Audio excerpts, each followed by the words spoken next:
오늘 읽어드릴 단편소설 애수가 쌓이는 서리아는 자하 류시경 작가가 1985년에 쓴 작가의 첫 단편소설입니다.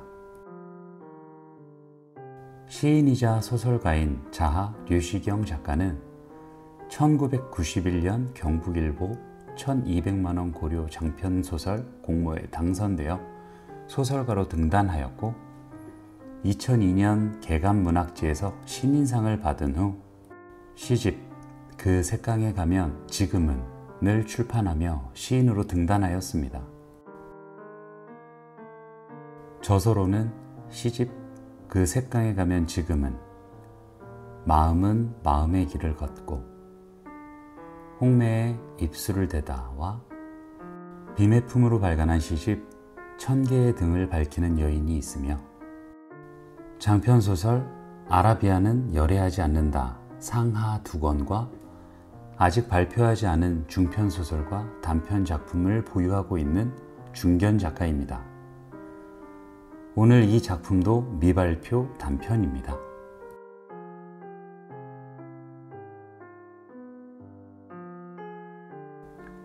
자하 단편소설 애수가 쌓이는 서리아.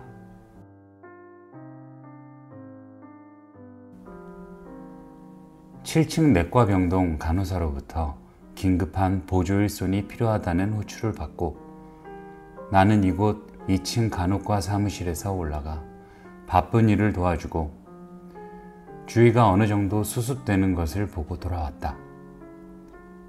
갑작스레 심하게 토혈한 노인 환자 때문이었다.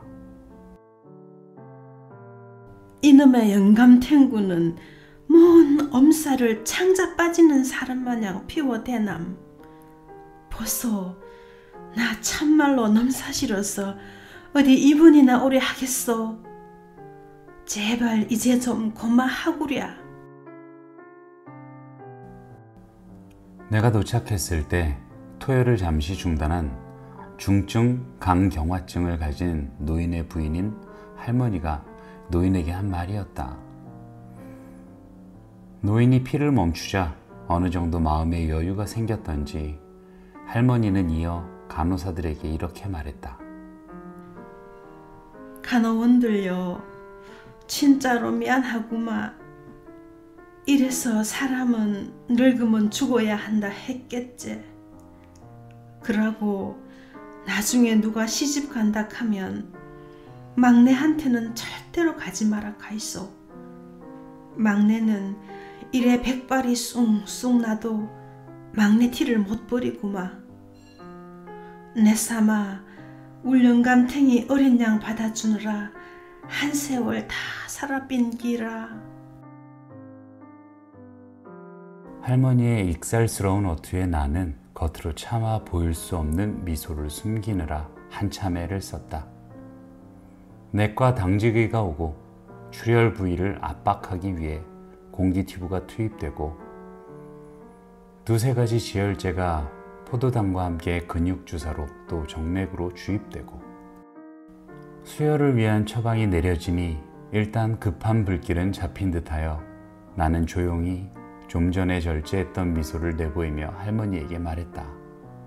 가장 큰 이유는 할머니를 위축시키고 있는 내적 긴장감과 부심을 줄여주기 위해서였고 다음은 병원 종사자들과 언제나 거리감을 느끼는 일반인들께 조금이나마 친근감을 가질 수 있도록 내가 사용하는 직장에서의 처세법이었다.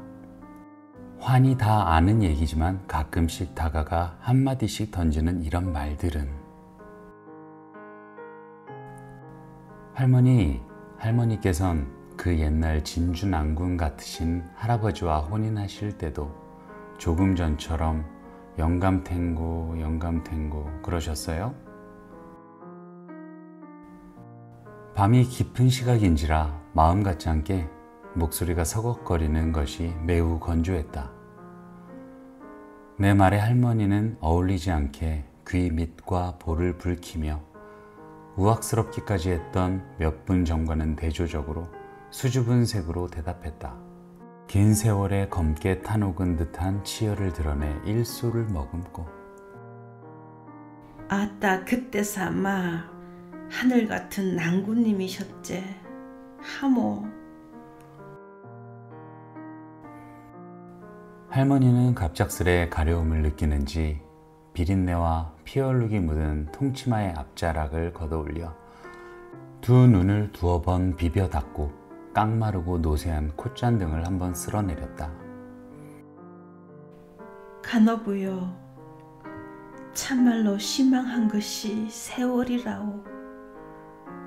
언제 지들이 이렇게 늙으리라고 생각을 했건남.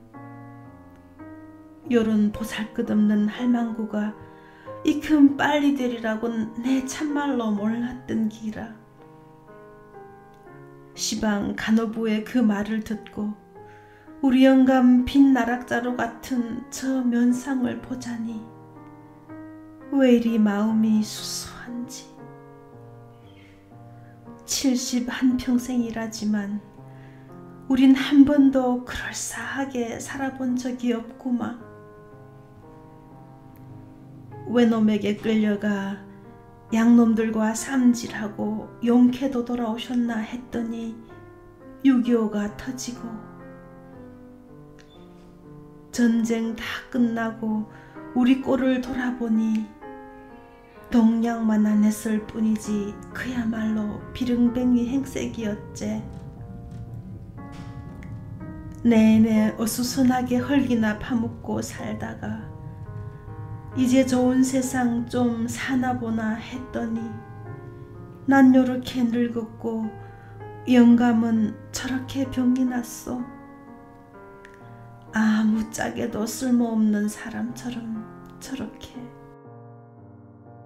할머니는 나이가 있어도 감수성이 꽤 예민한 분인 듯했다. 난 할머니의 금방 적셔오는 두 눈망울을 읽으며 어쩌면 할머니의 처녀 시절은 비교적 낭만적이었을지도 모른다는 생각을 잠깐 했다. 아무리 슬픈 세대의 인물이지만 낭만이란 그 인간의 성품에서 비롯되므로 어떤 환경도 초월할 수 있다고 믿었기 때문이다. 할머니, 미안해요. 제가 괜한 얘기를 꺼냈나 봐요. 이러실 줄 알았으면 그 말을 안 하는 건데. 없었던 얘기로 하시고 이제 할아버지 옆에서 눈 좀 붙이세요. 벌써 새벽 3시가 넘었네요. 할아버진 간호사들이 알아서 돌봐드릴 테니 염려 마시고요.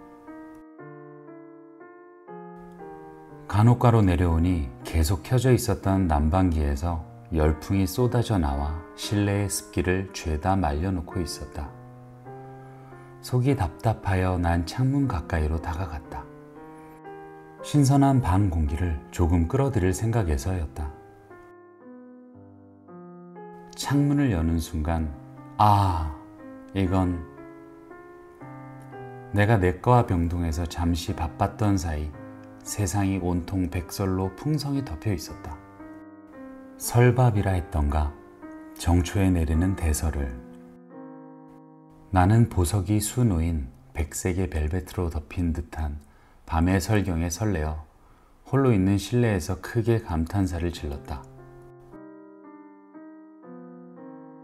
2층까지 닿을까 말까 하는 긴 가로등에는 우유색을 띤 불빛이 부유스름하게 사방을 밝히고 있었고 30m 정도 외따로 떨어진 영안실 단층 건물에서는 웅성거리는 사람들의 목소리가 덤턱스레 내리는 설편 사이를 비껴 들려왔다.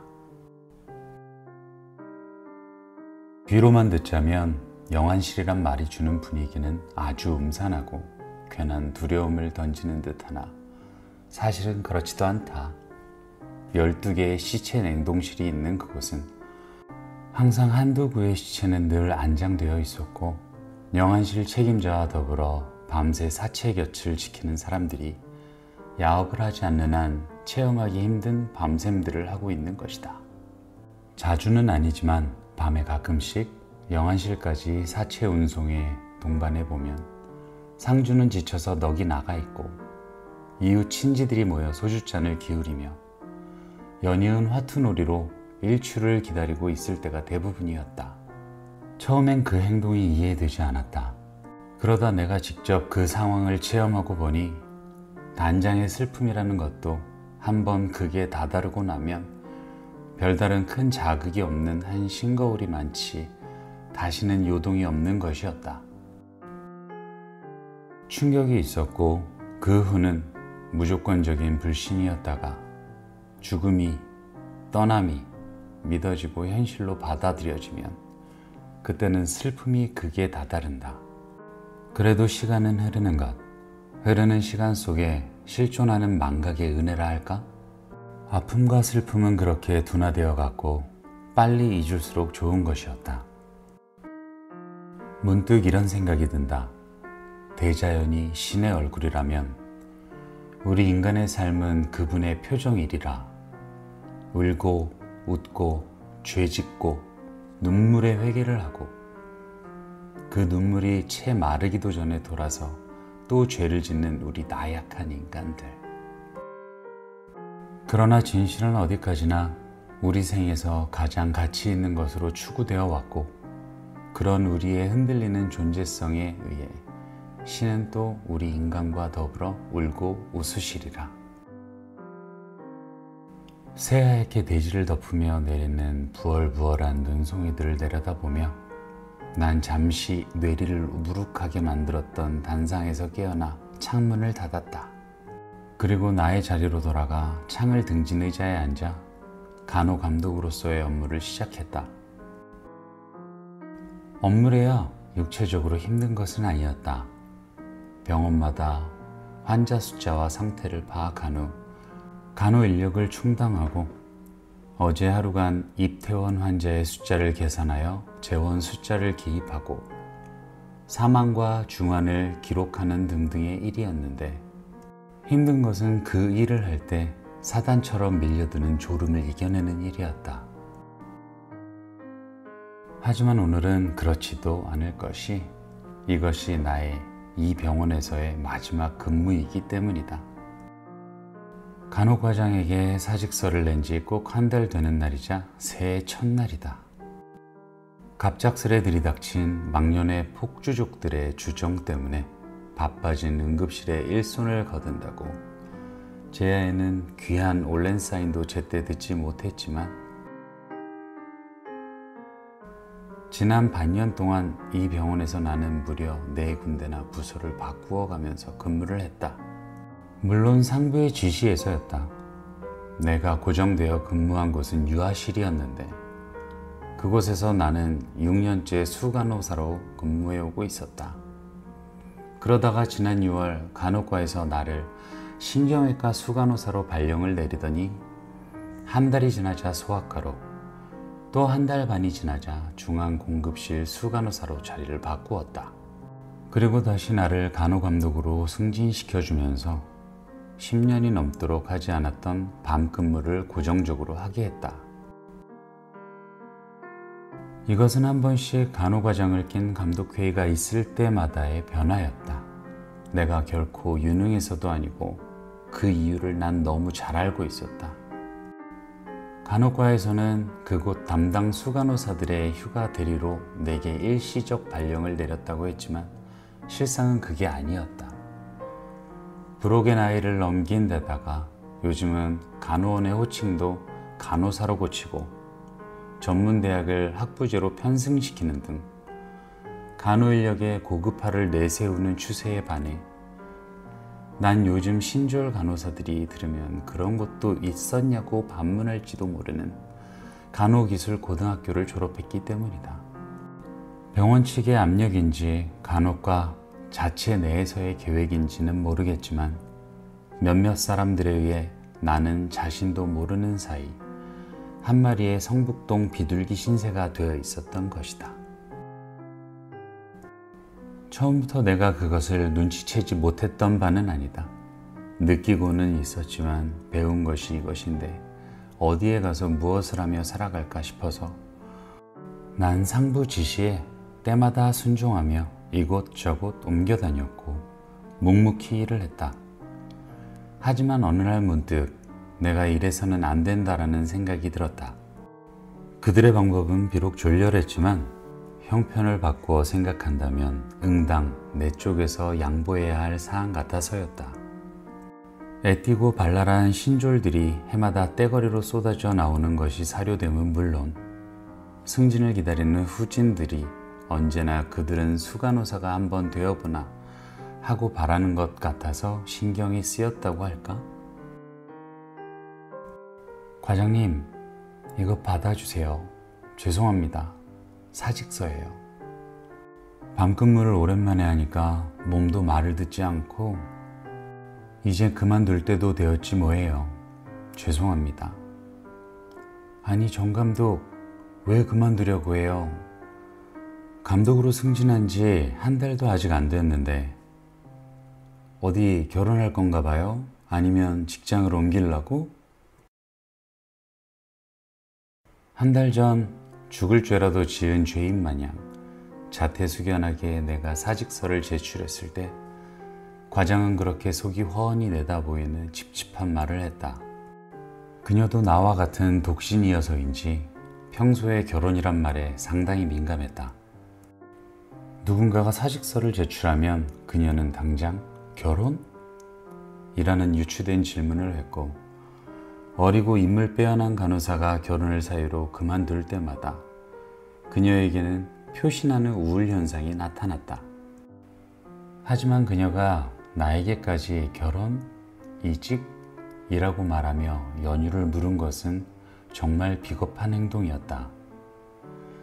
40이 넘은 나이에 결혼이란 것이 쉬운 것도 아니었고 또 시대적으로 봐서 어느 누가 기술고등학교 출신의 간호사를 써줄 텐가 말이다. 그녀는 나를 이렇게 우졸한 방법으로 쫓아내고 있으면서 그것은 모독이나 다를 바 없었다. 손바닥 들여다보듯 그녀와 그녀가 소나기에 넣고 조종하는 감독들의 계략에 의해 내가 견뎌내지 못해 사직서를 제출하고 있는 줄 뻔히 알면서도 그렇게 딴청을 부리고 있었던 것이다. 그리고는 진지한 표정으로 사직서를 펴 읽어갔다. 아, 이사를 했다고요? 참 그렇지. 사업하는 동생과 함께 산다고 했죠? 동생의 사업처가 타도로 옮겨진 모양이군요. 어떡하겠어요. 할 수 없이 이 사직서를 수리하는 수밖에. 알았어요.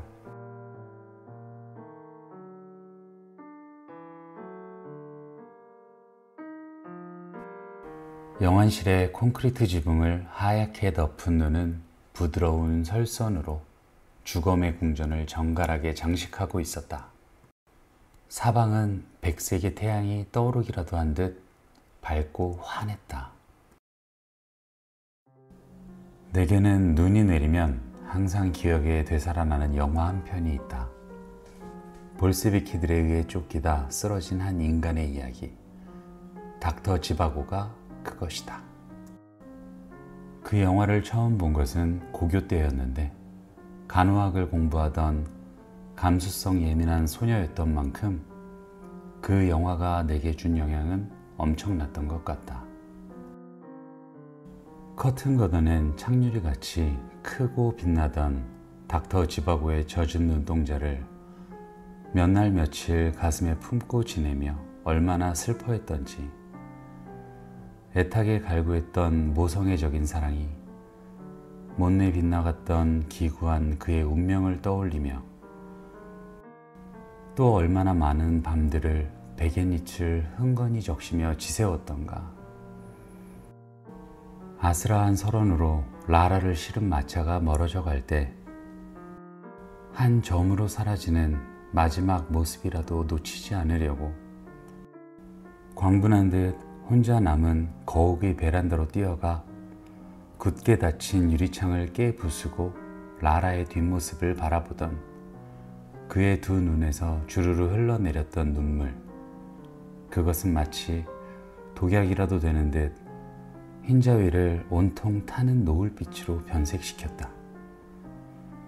닥터 지바고가 내게 남긴 아픔의 흔적이 하도 오래 지워지지 않아서 소설을 쓴 보리스 파스테르나크와 대화할 수만 있었다면 당장 부탁하고 싶었다.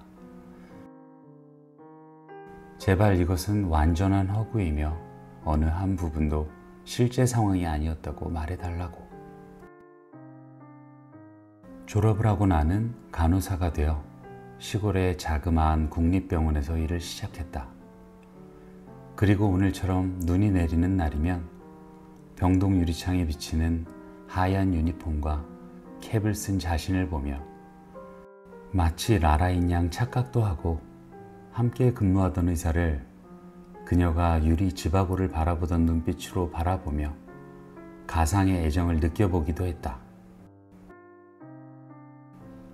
미스 정, 이리 와서 이 할머니 배를 좀 봐요.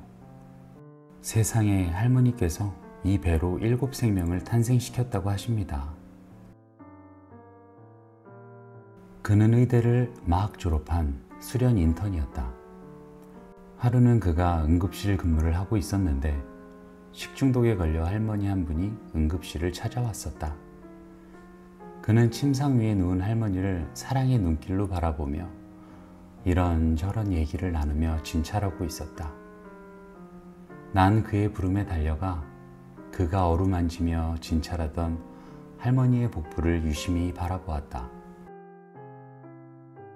살갗이라고 할 수 없을 정도로 구겨지고 마른 복피는 의사의 손에 밀릴 때마다 바삭거리는 소리마저 생겨나고 있었다. 7자녀를 두셨다는 할머니의 말에 그는 생명에 대한 신비감에 잠시 혼연해 있은 듯 했다.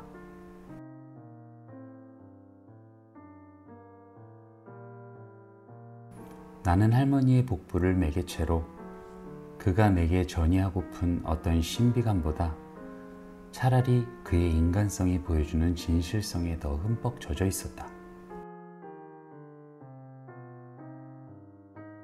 할머니, 전혀 걱정하지 마세요. 제가 좋은 링겔 놓아드리고 최고 좋은 주사를 드릴 테니까요. 토사증이 금방 멈출 겁니다. 의사는 할머니에게 그렇게 말하고 약속만큼 성의 있는 처방을 내려주었다. 지금쯤 어느 하늘 아래서 그는 중년의 기반 잡은 전문의가 되어 훌륭한 인술과 의술을 베풀고 있으리라고 믿어지는데 솔직히 나는 그 일로 인해 혼자서 열병을 앓으며 속사랑을 꽤 태운 것 같다. 내 나이 19살이었다. 아버지께서 돌아가셨을 때였다. 내가 22살이 되는 해였는데 난 여전히 그 국립병원의 내과병동에서 근무하고 있었다. 아버지께서는 그 병동의 가장 구석진 병실에 입원하시어 전립선암과 투병하고 계셨다. 전립선암이란 대표적인 진단이 내려지긴 했지만 사실 아버지께서 입원하셨을 때는 이미 암세포가 임파선을 타고 전신으로 퍼져 폐와 두부, 복부와 혀에까지 완전히 전이된 상태였다. 아버진 내가 10살이 되기 전부터 쭉 혼자 살아오셨다. 어머니는 아버지와 결혼하시고 나와 남동생을 연년생으로 낳으신 후 수년을 우리와 더 사시다가 다른 살림을 살러 가셨는데 나는 그에 대한 상세한 이야기는 모르지만 대개 주워 들어온 바로 아버지와 결혼하기 이전 어머니에게는 애인이 있었는데 전쟁에서 죽었다는 소식에 아버지와 결혼하게 되었고 그로부터 몇 해 후 알고 보니 그 남자가 죽기는커녕 그때까지도 결혼을 않고 어머니만을 찾아다녔다는 것이었다. 몇 해를 격심한 번민을 한 어머니는 결국 옛사랑을 따라 종적을 감춘 것이었다. 아버지는 내가 알기로 어머니 이후 전혀 여자를 가까이 하지 않으셨다. 한평생을 몫으로 지내신 아버지의 대패질을 가끔씩 보노라면 당신의 한을 깎고 또 깎으시는 듯하여 가슴 쓰라릴 때가 많았다. 플라타나스의 억센 잎사귀 마냥 굵은 힘줄이 얼키설키 드러나 있는 두 손에 여러 종류의 난 그 이름도 모르는 공구들을 검쥐시고 일터로 나가시던 이른 새벽, 아버진 가끔씩 고개를 잣들이시고 대평산 소나무 숲이 그립고 호호백발 오마니가 보고 싶구만요 라는 혼잣말에 넋두리를 하셨는데, 그런 날 아버지의 늦은 귀갓길은 언제나 만취로 당신 몸도 추스리지 못할 정도로 비틀거리시며 양철대문을 꺼당기시듯 열며 들어오셨다. 술에 굳은 혀로 산이 막혀 못 오시나 물이 막혀 못 오시나 다 같은 고향 땅 오고 가련만 남북이 가로막혀 란 노랫가락을 질서 없이 읊조리시기도 했다. 어머니를 빼앗기시고 아버지는 북에 두고 오신 할머니를 그리워하셨던 것이다. 관북지방의 중심지인 한북 무산군에 있는 대평산 산마을에서 어린 시절을 보내셨다면서 대평산은 함경산맥 첫머리에 있는 높이 2000m쯤 되는 소나무 숲이 울창한 산이라고 아버지는 가끔씩 말씀하셨다. 아버지께서 돌아가시던 날 난 밤근무를 해서 아버지의 임종을 지킬 수가 있었다. 비통 중에서도 다행이었다고 할까? 입안에 번진 암세포들로 해서 몇 주간 아무것도 드시지 못하신 아버지께선 어떤 말씀 한마디도 못하시고 내가 지켜보는 가운데 고요히 눈을 감으셨다.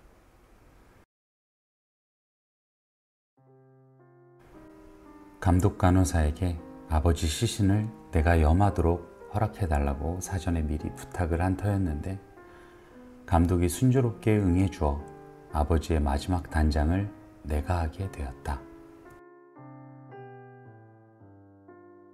난 병실의 문을 안에서 걸어 잠그고 아버지에 이어진 모든 연결관들을 뽑고 옷을 벗기고 몸을 씻기 시작했다. 머리를 감기고 손발톱을 깎아드리고 얼굴과 가슴, 허벅지와 서해부, 그리고 양다리와 발끝까지 어느 한 곳 빠짐없이 깨끗한 가지 수건으로 말끔히 씻어드렸다.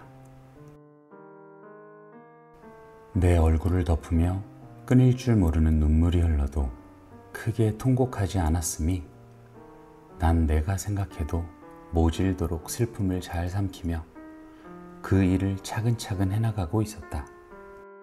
다른 길이 없었기 때문인지도 몰랐고 충분히 준비된 슬픔이기 때문인지도 몰랐다. 마른 수건으로 몸의 물기를 죄에 닦고 나니 아버지의 가슴 부위에서 소나무 냄새가 나는 듯 했다. 어쩌면 그것이 아버지께서 못내 그리시던 대평산 소나무 냄새인지도 모른다는 생각이 들었다. 수축해져 돌같이 딱딱해 보이는 아버지의 음부는 남성으로서 무력했던 주인의 삶만큼이나 초라해 보였다. 그러나 한편 난 아버지의 그 본색 상실한 성기를 통해 나라는 생명이 태어난 신비에 잠깐 혼연했고, 그러자 불현듯 그 슬픈 와중에서도 내 가슴에 풋사랑을 담아준 그 남자를 생각해 아버지께는 정말 못난 짓이었으나 찰나적으로 가슴 한 곳이 불처럼 뜨거웠었다. 소독된 약솜으로 구강과 귀, 코, 항문을 막아드리고 나는 마지막으로 굵은 면 붕대로 하악골이 처지지 않도록 고정시켜 머리 위로 걸어 잘 묶어드리고 두 팔목과 발목을 안으로 고이 모아 묶어드렸다. 고급스러워 보이지 않는 누런 수위에 쌓여 아버지의 시신이 영안실로 옮겨지자 슬픔은 온 밤 내내 내 작은 가슴에 피멍이 엉키도록 도리지를 쳤다.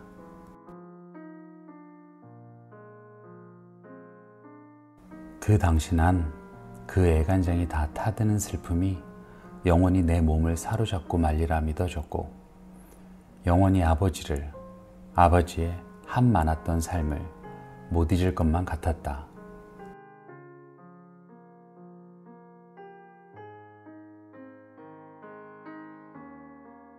어하 불쌍하신 정시올령 여눈이 불길하시고 신운이 불길하시여 영결종천 가신 길에 14명 상두꾼은 조심하여 운상하소. 어하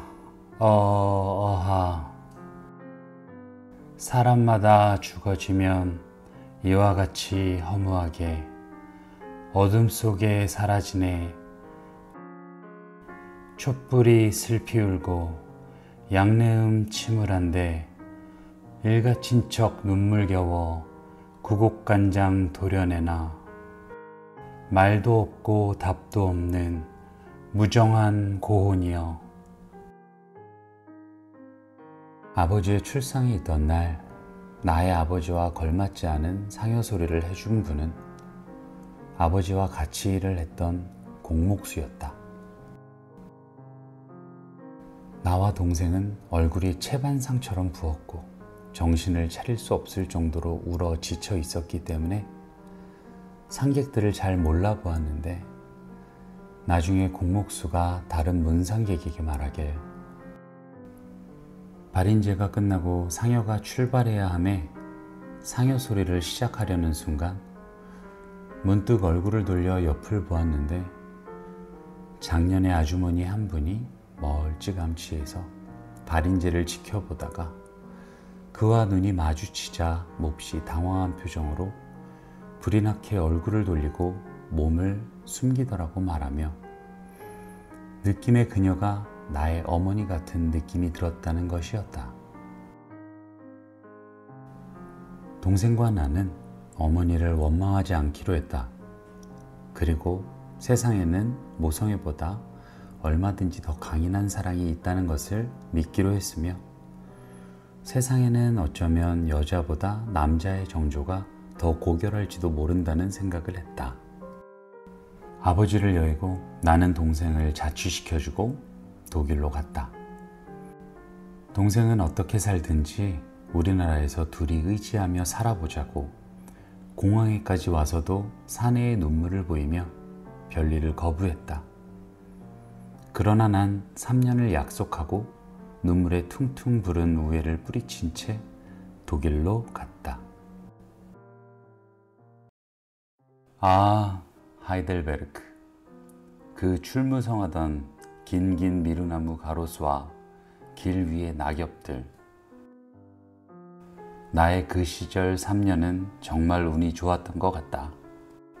옛 성곽들이 여기저기 흩어져 있고 물결 유유하고 운치가 넘치는 네카 강변의 고색창연한 도시 하이델베르크에서 난 일을 하게 된 것이었다. 3년간 독일에서 일하는 동안 난 2번의 사랑을 하였고, 내 인생에서 가장 귀한, 세상 어느 것과도 바꿀 수 없는 아름다운 시간을 보냈었다. 아름다운 시간이었다고 해서 내가 늘 행복했다거나 항상 밝고 즐겁게 살았다는 것은 아니다.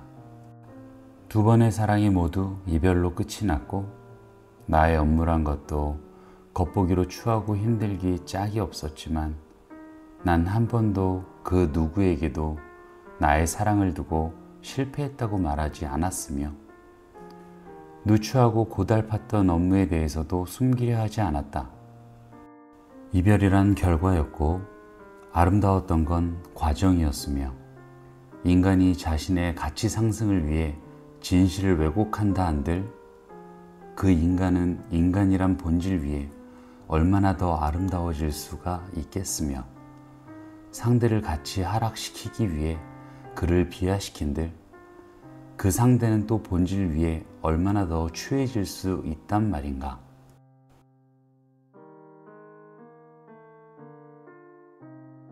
옛날에 저 하늘 어느 곳에는 여러 신들이 살았답니다. 불의 신, 물의 신, 바람의 신, 운명의 신, 죽음의 신 등등 말입니다. 그래서요, 그들은 어느 하루 너무 무료한 나머지 짓궂게도 장난짓거리를 찾아다녔답니다. 어머나, 그래서요? 그러다가 어느 사랑이 충만한 한 가정을 관역으로 삼고 힘자랑을 하기로 했지요. 네? 그들 신들은 누구든 그 가정에서 사랑을 없앨 수 있는 자가 가장 힘이 있는 자로 인정하기로 했고 파탄의 길을 나섰던 거죠. 아니, 그래서요?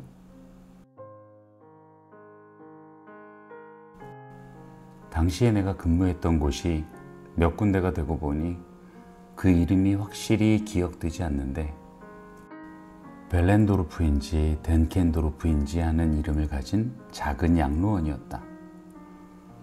난 아침 근무를 마치고 네카 강변에 있는 계단 가파른 옛 성곽을 찾아가는 길에 우연하게도 한국인 청년 한 명을 만났다. 나도 외롭고 그도 외로웠던 터라 우린 만나자 얼마 되지 않아 오랜 친구이긴 한 것처럼 금방 친숙해졌다. 그는 하이델베르크에 있는 구론딕 전자회사에 연수 나온 전자 엔지니어라고 자신을 소개했고 더구나 미혼이란 것이 나로 하여금 경계심을 잃게 했다. 어느 날인가 그는 옛날에 란 어두를 시작으로 신들에 얽힌 동화 같은 이야기를 해주었는데 어쩌면 나만 모르고 다들 알고 있는 흔한 이야기인지는 알 수 없다. 그러나 지금 생각해도 그 이야기는 내 가슴에 묘한 감동을 일으켜 사실 사람은 잊어도 그 이야기는 잊지 않고 있다. 한 다복한 가정에 충만해 있는 사랑을 없애기 위해 맨 먼저 불의 신이 나서서 그 집을 불태웠다. 그러나 가정은 영향을 받기는커녕 더한 사랑으로 굳어져 위기를 헤쳐나갔다. 다음은 질병의 신이 아버지를 고혈압으로 쓰러지게 해서 오랜 투병을 하게 했다. 그래도 가정의 사랑은 변함없어 질병의 신도 기권을 하고 그 후 질투의 신, 죽음의 신 등등 여럿이 차례로 등장하여 세력을 발휘했으나 번번이 실패로 끝나면서 그들의 무료한 날도 저물어 남은 것은 형편없이 깨진 한 가련한 가정뿐이었다고 했다. 아버지는 돌아가시고 어머니는 병져 눕고 자식들은 뿔뿔이 흩어지게 되었다고 했다. 남자는 끝으로 그 신들의 놀이객감이 된 가정이 바로 대구 서일동에 있는 그의 본가라고 했다. 난 그 이야기를 듣는 순간 난생 처음으로 글을 쓰고 싶다는 생각을 했다. 요즘 나의 가끔씩의 글 쓰는 습성이 어쩌면 그때가 시작점이었는지도 모른다. 난 근무를 마치고 안개 낀 네카 강변에서 그를 만났고 기숙사로 돌아와서는 일기를 쓰고 편지를 쓰고 혼자 감상에 젖어 시나 산문이랍시고 장시간 종이를 긁적이곤 했다. 동양사상에 갇혀 억울한 청춘을 보낼 뻔했다면서 우린 만나면 독일식의 영혼과 육체를 푸는 사랑을 정열적인 사랑을 했고 빗방울에 갇혀 사방으로 흩어지는 가로등 불빛을 흠뻑 맞으며 긴 포옹도 하며 미련 없는 한 시절을 함께했다. 유명한 관광지이기도 했던 그 계단 가파른 성곽 뒷길엔 작은 형무소가 하나 있었는데 한 번은 우리가 주위에 아무도 없다고 믿고 멋 모르고 서로 껴안고 오랜 침묵으로 서 있다가 창살 사이로 얼굴 내밀고 무얼하고 야유를 퍼붓는 죄수들의 괴성에 놀라 후다닥 도망치기도 했다. 비극의 종말은 내가 그를 만난 지 반년도 못 되어 찾아왔다. 알고 보니 그는 연수한 엔지니어가 아니라 광산을 캐러 온 광부였고 더구나 고국에 엄연한 가정을 둔 유부남이었다.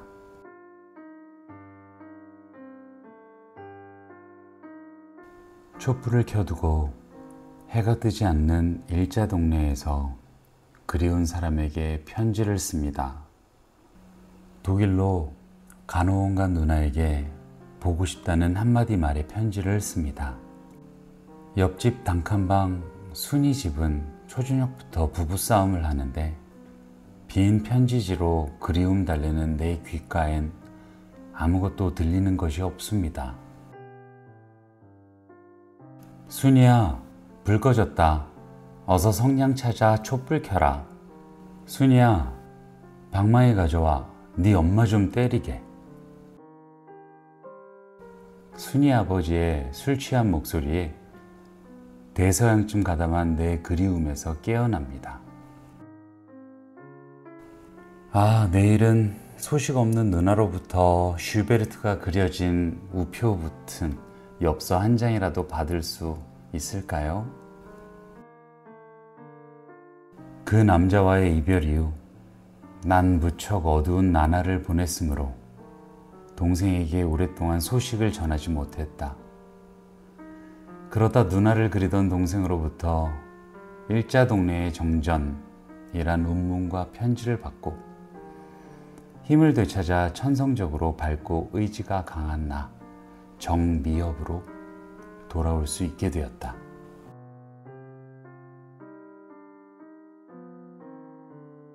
나보다 12살 연상인 흉부외과 의사 슈미트는 나의 두 번째 사랑이었다.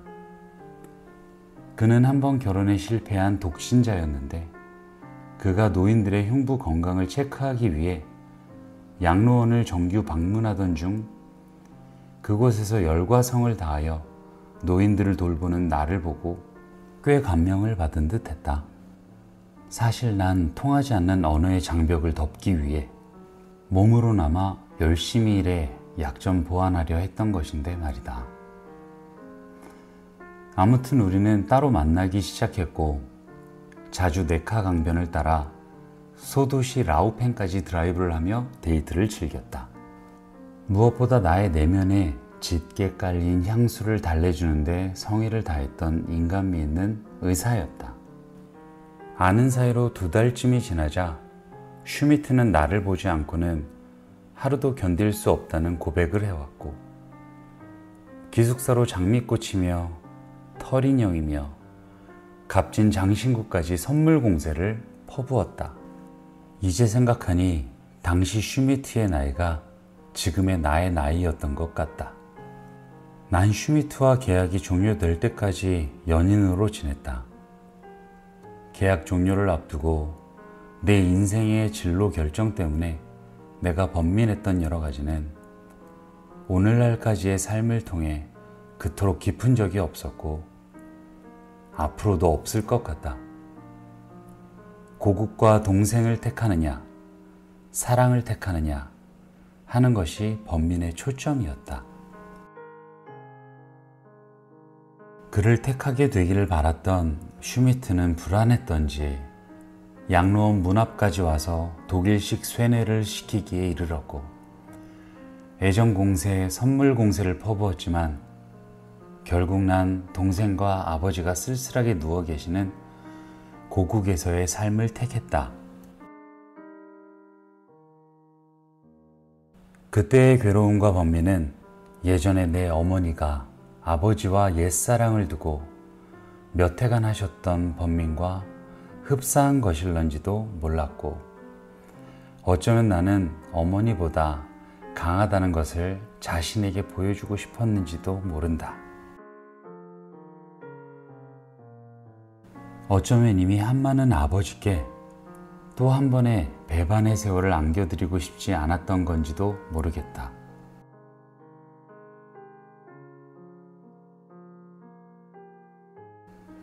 이것이 인생인 걸 어떡해. 그동안 즐거웠던 날들에 대해 감사를 표하고 싶어. 미엽, 안녕.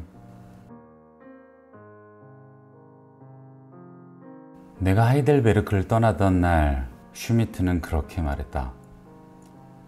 그 그의 얼굴이 너무나 슬픔에 찬 동안이었고 그의 태도가 또한 신사적이어서 난 내 마음이 변하기 전에 어서 비행기가 이륙하기를 바랬다. 귀국 직후에도 꽤 오랫동안 그 결정이 시행착오가 아니었나 되새겨 생각하면서 후회도 종종 했었다. 나의 인격을 그처럼 존중해 주었던 슈미트를 그리워하면서 내심 그가 나를 쫓아 한국까지 와서 다시 구원해 준다면 그때는 거절하지 않으리라 생각도 했지만 슈미트는 와주지 않았고 나 또한 지난 일에 대해 더는 깊이 미련을 갖지 않기로 했다.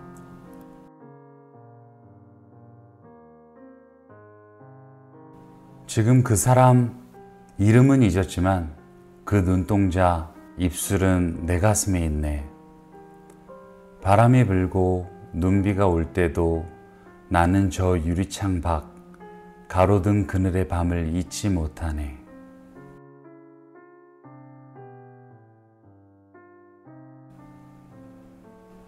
지난 세월의 애수에 심취한 나머지 박윤환 시인의 시를 나지막하게 혼자 소리로 읊고 있는데 전화벨이 울렸다. 칠병동 간호사였고 그녀는 토요를 하던 그 노인이 갑작스레 간성 발작을 일으켜 상태가 아주 위험하다고 전했다. 난 내가 언제 그런 깊이 있는 애수에 젖었냐는 듯 순발력 있게 몸을 움직여 내과 병동으로 불이 나게 올라갔다.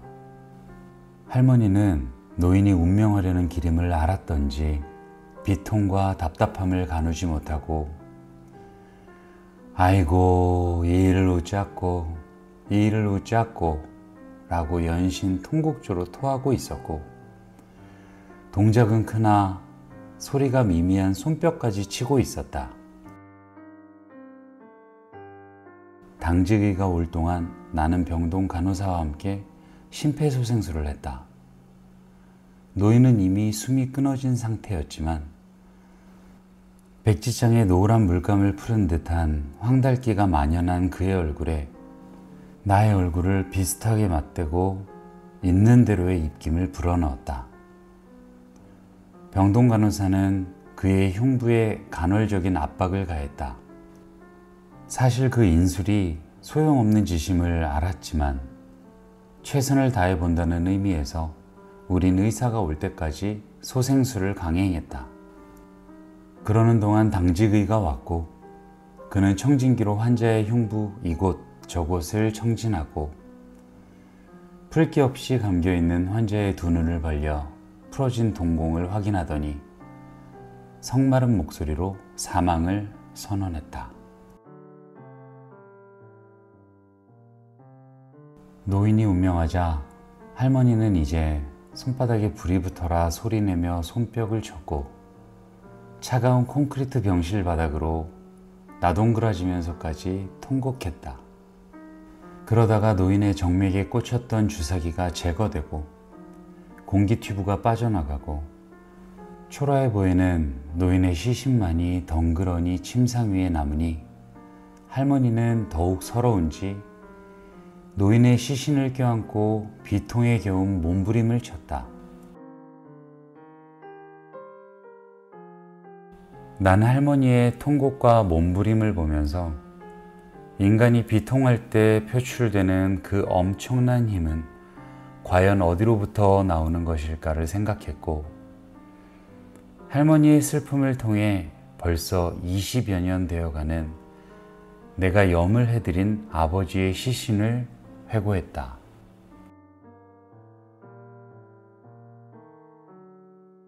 할머니 품에 안겨 영면의 길을 떠나는 노인과 비교해 아버지는 노인보다 약간 더 불행하셨다는 생각이 찰나적으로 스쳐 지나갔다. 그리고 정말 할머니 말대로 사망한 것은 세월이고 인생 같았다. 간호과로 돌아온 나는 미루진 업무를 얼른 마치고 교대 근무할 감독을 기다리고 있었다.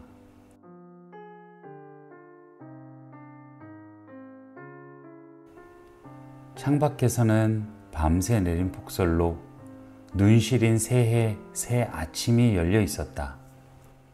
이것저것 서류를 정리하고 인계 준비를 거의 마칠 즈음 외딴 건물 영안실 쪽에서 또다시 병원 전체를 울릴 듯한 곡소리가 들렸다.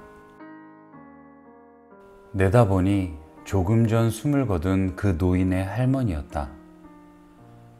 할머니는 남자 조무사에 의해 이동용 침대에 실려 반짝이는 순백의 설선으로 덮인 영안실로 들어가는 노인을 비칠거리며 따라가고 있었다. 노인의 시신을 가린 희디 흰 시트는 새해 아침의 햇살과 반사된 눈빛을 받아 더욱 새하얗게 보였다.